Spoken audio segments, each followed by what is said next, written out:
So it's a little different for you guys. Yeah. Because you don't get the stories.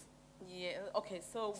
So you don't create the stories. Let me Yes. put it that way. Yes. You don't create the stories as Yes. the producers. Yes. You go and find the stories. Yes. I'm very interested in your process of finding stories and then making a story out of it, finding people and making a story out of that, a whole episode that people can follow. Yeah, yeah. So, as I said yesterday to those who were here, at Connect TV, we are really more reality TV experts. And I mean, for me, my background is I started in reality TV, and that's really the space where I've worked since, like 2006. Mm-hmm. I understand reality TV completely. And like you're saying, for us it is different because we don't have a script. And so once you are commissioned to do a show, I think the first thing to do is to understand the values of the show, so that whatever character you get who comes forward with a story, it needs to be a story that fits the values of the show. It also needs to be a story where, for example, I produce Please Step In and Utatako. And with those two shows, Please Step In is a family intervention show. So we're looking at family and the art of intervention, which is very difficult considering that as Africans, generally, we don't talk about our problems. When you have a problem in an African family, normally it's the elephant in the room that we all live with for years. And then you then find that through the generations, issues are being passed down, where eventually you find that you are not talking to your first cousins and you don't even know why. And it's because of something that happened even maybe before you were born or when your parents were children. And it was just an issue that was never addressed. So for Please Step In, it's always a bit of a difficult show because of that reason, because as Africans, we don't talk about our issues. And then Utatako being a DNA testing show where people come on to look for their fathers. So it's staying true to what those two shows stand for. And after we've put out a call to entry, people do write in. And, people who write in, they write in with so many different issues. And sometimes you sort of feel like, but, do they understand what the show is about? Do they understand our limitations? Because on Utatako, as much as it's a DNA testing show, we do have people who write in and say, I actually know who my father is, but I want to know if this is really my mother. And, now as a producer, it's a bit of a difficult thing. And sometimes the person has a great story. And, the temptation would be to exploit that story and then sort of then twist it to meet your production needs. But I believe that as a good producer, you also have to stay ethical, especially when you're dealing with people's lives. Sure. And if you cannot help somebody, it's always good to actually say, listen, I don't think this is the platform. Like on Please Step In, you have people who write in who have big secrets that they want to now put out into the open to their families. And also being ethical, you need to phone them and say, listen, this issue, yes, we could bring you on the show. And obviously your producer brain is saying, that's a good story. And it's going to be great for TV. But then you've got to remind yourself that at the end of the day, these are people's lives, where once the cameras come down, these people have got to deal with, the things they've talked about on national TV. And so, there are times where we have to phone people on Please Step In and say, listen, TV is not the space, because you are going to wreck your family forever. You need to find another way. Can we offer you counseling outside of TV?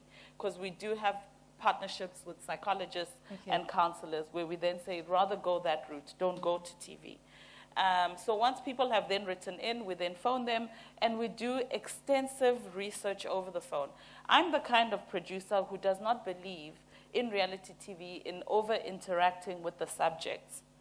Because what then happens is that when you over-interact with the people, what do you want them to say once you bring your cameras? They've already met you. It's now, the fourth wall has basically been broken. It's now over-familiar. So we do extensive research over the phone, and we write up a research pack, and then my team and myself then meet we look at all our stories and we talk about the stories and we interrogate them, you know, right down to the level of, guys, what happens to this family after we are gone? You know, and if we cannot answer that question, or if we are uncomfortable with how we're going to leave the family, then we leave the story. If we feel that the issue can maybe be resolved in a different way, we also talk about that. And then for the stories that we feel, okay, this is fine, we can help this family on TV, and it's a story where other people are going to learn something from what this family is going to go through with us and our hosts. On Nutatako, we have a resident psychologist, and on Please Step In, our host is actually a counselor, even within her community. So we then look at a story and say, but when our viewer watches it, can they learn something?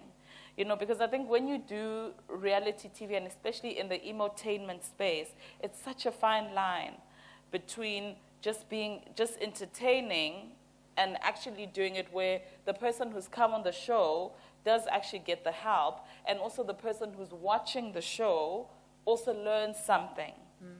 I know that on Please Step In, we deal with a lot of intergenerational stories where you find that there are a lot of young people who are being raised by grandmothers. And then you find that there's now a gap because of the two different generations. And you find that there are times when we put out a story like that, someone will write in and say, thank you, because actually my grandmother learned something from that story. So after we've done all the research, we then crew up. And of course, you know, like I said yesterday, I think one of the biggest challenges for young people trying to get into the TV space is that a lot of the times for us producers, our shows are commissioned. So it's not my money. And because it's not my money, I need to be very careful how I spend it. I can't afford many times to take on someone who doesn't have a lot of experience because I don't have the money to go and reshoot. And in reality TV, that is the other challenge, is that I can't go back and ask you to recreate your emotions. Sure. So I only have just that gap to get that shot and to tell the story. So we crew up, and after we've crewed up, I normally have a meeting with my crew because I want to sensitize them on the fact that we are going into somebody's home. It's not a set. And because it's not a set, I, as a producer, I have certain things that I like for my crew to know up front. You know, I don't like my crew smoking in somebody's yard. You know, it's your home, it's not our home. So if I have crew that smoke, I tell them, you will not smoke in that person's house, even if it's outside. You will go outside of their gate and you will smoke there. You know, because it's somebody's home, we need to be sensitive.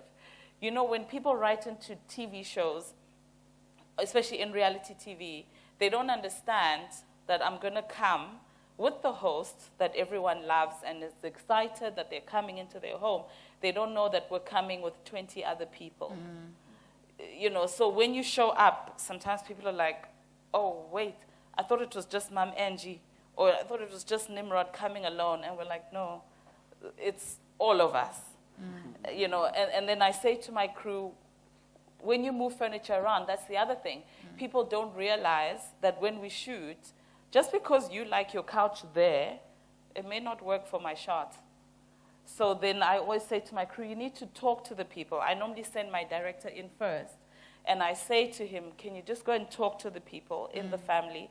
Let them know that we will be moving furniture.